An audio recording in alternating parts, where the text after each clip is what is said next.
आज की कहानी एक ऐसे लड़के की है जो अपनी स्टेप मॉम के साथ चूहे बिल्ली का खेल खेलते हुए उनकी गुफा में अपना घोड़ा दौड़ाता है। इस मूवी का नाम है फैमिली प्रैक्टिस। कहानी की शुरुआत होती है साइमन से, जो अपनी गर्लफ्रेंड एल्सा के साथ लिव इन में रहता था और उसने भी एल्सा को अपने घोड़े पर बैठा रखा है। एल्सा भी बड़े आराम से साइमन की घोड़े की सवारी कर रही थी, लेकिन उन्हें अपने इस सफर को बीच में ही रोकना पड़ता है क्योंकि साइमन को एल्सा के साथ अपने घर जाना था। वैसे ये दोनों आर्टिस्ट हैं जो एब्स्ट्रैक्ट पेंटिंग बनाया करते थे और रास्ते में भी साइमन एक पेंटिंग बना रहा था जिसमें एल्सा का हाथ उसके हथियार को पकड़े हुए हिला रहा था। ये देखकर एल्सा हंसने लगी थी और घंटों की ड्राइव के बाद वो साइमन के घर आ जाते हैं। तब हमें पता चलता है कि साइमन के फादर कार्ल का आज 60वां बर्थडे है, इसीलिए परिवार के सभी लोग वहाँ आए हुए थे, जहाँ वो सभी डिनर टेबल के पास इकट्ठा होकर ऊपर वाले से प्रार्थना करते हुए उनका धन्यवाद कर रहे थे। उनकी प्रेयर करने के तरीके को हम देखकर आसानी से समझ पाते हैं कि वो लोग जुनीदियन रिलीजन को फॉलो करते हैं, तो अपने अपने रिलीजन के अनुसार वो लोग वाइन और ब्रेड टेस्ट कर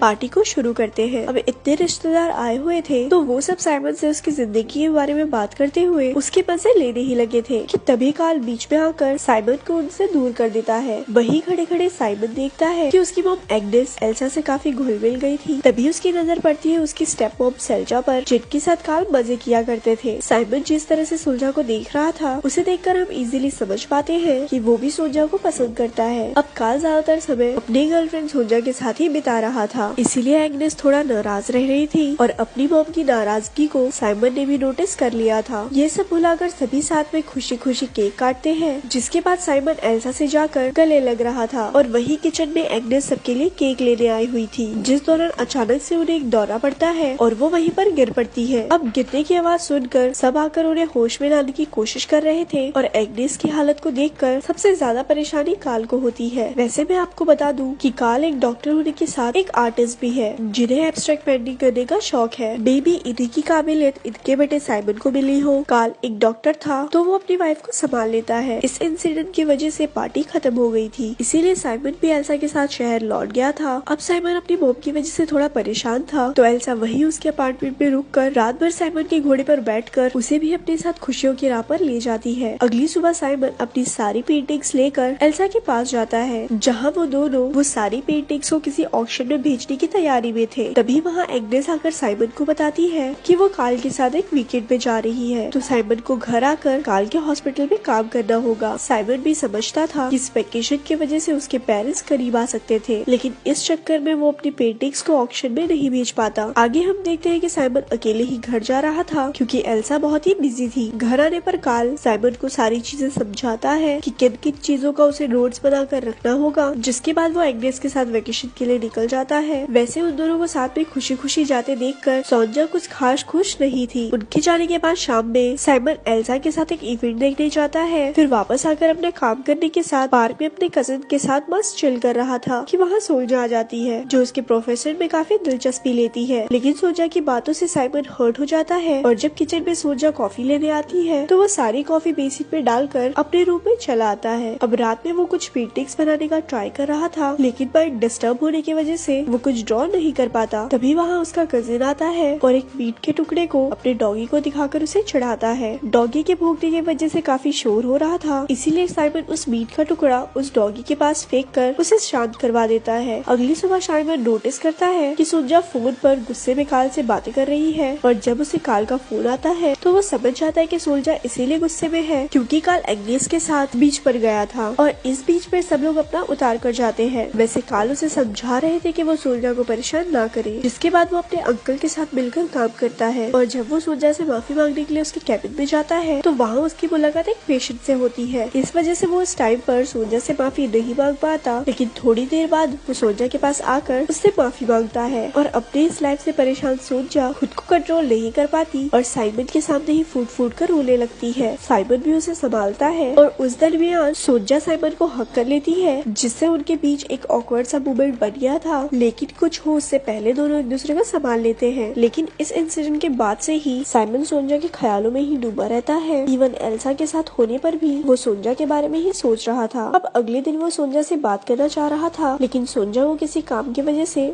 उसके अंकल के साथ बाहर जाना पड़ता है। उनके जाने के बाद जब साइमन पेशेंट्स की फाइल देख रहा था तब एक कोरियर वाला सोल्जा के लिए फ्लावर्स लेकर आता है। अब उन फ्लावर्स को कार्ल ने भिजवाया था, लेकिन साइमन उन फ्लावर्स को दूर जाकर कचरे में फेंक आता है। मतलब अब साइमन ने सोजा की गुफा में अपनी जेसीबी चलाने का पूरा मन बना लिया था। वो सोजा में इतना खोया हुआ था कि उसे ये भी पता नहीं चलता कि एल्सा अपने कलीग के साथ कुछ ज्यादा ही फ्रेंडली होती जा रही है। साथ ही साथ उसने अपने कलीग से फ्रेंडशिप भी कर ली थी, जिनके साथ वो घर पे ही ड्रिंक भी करती है। लेकिन साइमन ने अपना पूरा ध्यान सोजा पर रखा हुआ है और अगले दिन जब सोजा ड्रॉर से फाइल निकाल रही थी तो वो सोजा के डिक्की को देखकर अपनी आंखें सेक रहा था। और एक रोज जब उसके ग्रैनी और अंकल घर के बाहर गए हुए थे तो वो सोजा के साथ कैबिन में जाकर उसके साथ लवलपाटा कर लेता है। एक किस में ही सोजा की झील से पानी निकलने लगा था तो वो जल्दी से साइमन को बेड पर ले आती है और अपना सब कुछ उतार कर सबसे पहले वो साइमन को अपनी झील का नमकीन पानी टेस्ट करवाती है। जिसके बाद साइमन ने अपनी जेसीबी उसकी गुफा में उतार दी थी और फिर साइमन एक जबरदस्त खुदाई करता है। खुदाई के बाद से साइमन और सोजा के बीच का रिलेशन अच्छा हो गया था। साइमन के चेहरे पर भी एक रिलैक्सिंग स्माइल रहने लगी थी, लेकिन जल्दी ही उसे ये रियलाइज होता है कि उसने एल्सा के साथ गलत किया है। तो एक दिन जब वो क्लब में एंजॉय कर रहे थे तब साइमन एल्सा को बता देता है कि उसने एक दिन सोजा की गुफा में जबरदस्त खुदाई कर दी थी। ये सुनकर एल्सा का भरोसा साइमन से उठ जाता है और वो क्लब से बाहर चली जाती है। लेकिन ये सारी बातें बताने के बाद साइमन वापस से सोजा के अपार्टमेंट में जाता है, जहाँ वो सोजा को किस करके उसके बड़े बड़े संतरों को बाहर निकाल कर उनका जूस पीते हुए सोजा के गोद में लेट जाता है। तो काम खत्म करने के बाद दोनों साथ में डिनर करते हुए रेड वाइन का मजा लेते हैं। रात में भी साइमन सोजा के साथ ही उसके बेड पर सोया हुआ था। अगली सुबह आंखें खुलने पर वो देखता है कि उसके डैड यानी कि कार्ल वेकेशन से लौट आए थे। तो वो वापस रूम में जाकर अपने कपड़े वगैरह पहनकर वहाँ से निकल जाता है। अब कार्ल को साइमन और सोजा के रिलेशनशिप पर कोई शक नहीं होता है, क्योंकि सोजा ने उसे पहले ही बता दिया होता है कि साइमन ब्रेकअप से गुजर रहा है, इसीलिए वो यहाँ पर उसके घर रहने आया था। अपने घर वापस आकर साइमन का सर घूमने लगता है, मानो उसे पैनिक अटैक्स आ रहे हो। इसीलिए वो अपनी मॉम एग्नेस को कॉल करके उनको सारी बात बताने का ट्राई करता है। लेकिन एग्नेस और कार्ल में लड़ाई चल रही थी, क्योंकि कार्ल अपना सारा सामान लेकर सोजा के पास शिफ्ट हो रहा था। अब लड़ाई में एग्नेस ने अपना फोन तोड़ दिया था और जब साइमन का कॉल एग्नेस को नहीं लगता तो वो तभी घर आ जाता है, जहाँ उसकी मॉम उसे समझाती है कि उसे एल्सा के साथ रिश्ता बनाए रखने के लिए उसे एक अंतिम कोशिश करनी चाहिए। इसीलिए साइमन वहाँ से निकलकर एल्सा के ऑफिस आकर उसे मनाने की कोशिश करता है, लेकिन एल्सा का विश्वास साइमन से उठ गया था। अब एल्सा नहीं मानती तो साइमन को पैनिक अटैक आने लगता है और वो किसी तरह अपने घर आता है। और घर आने के बाद जब वो अपने पेंटिंग इक्विपमेंट्स को फेंकने जा रहा था तब वो वही जमीन पर गिरकर बेहोश हो जाता है। आगे साइमन की आंखें हॉस्पिटल में खुलती है, जहाँ कार्ल भी मौजूद थे। वो उसे समझाते हुए कहते हैं कि अगर एल्सा उसके साथ नहीं रहना चाहती या उसे अब उस पर भरोसा नहीं रहा तो वो उम्र भर उसे भरोसा दिलाने की कोशिश नहीं कर सकता। ऐसे में उसे अपनी लाइफ में आगे बढ़ना होगा। तो पिता की बात मानकर साइमन एल्सा का चक्कर छोड़ देता है और पूरी तरह से ठीक होने के बाद वो कार्ल की न्यू बुक लॉन्च में आता है, जहाँ उसकी मुलाकात एग्नेस से होती है, जो साइमन को पूरी तरह ठीक देखकर खुश थी। एंड में हम देखते हैं कि उनका पूरा परिवार फिर से इकट्ठा हुआ है, क्योंकि सोजा को एक बेबी हुआ था। अब ये बेबी तो जरूर साइमन का होगा, क्योंकि कार्ल की उम्र को देखकर हम ये समझ सकते हैं कि उसकी बंदूक में बारूद नहीं बचा होगा। लेकिन सबको यही लग रहा होता है कि ये बच्चा कार्ल का है। अब जब सब फैमिली की ग्रुप फोटो ले रहे थे तब उसमें साइमन और एग्नेस नहीं जाते, क्योंकि उन्हें भी कहीं न कहीं पता था कि वो अब इस फैमिली का हिस्सा नहीं बने तो सबके लिए अच्छा होगा। ऐसे ही मूवी यहाँ पर खत्म हो जाती है।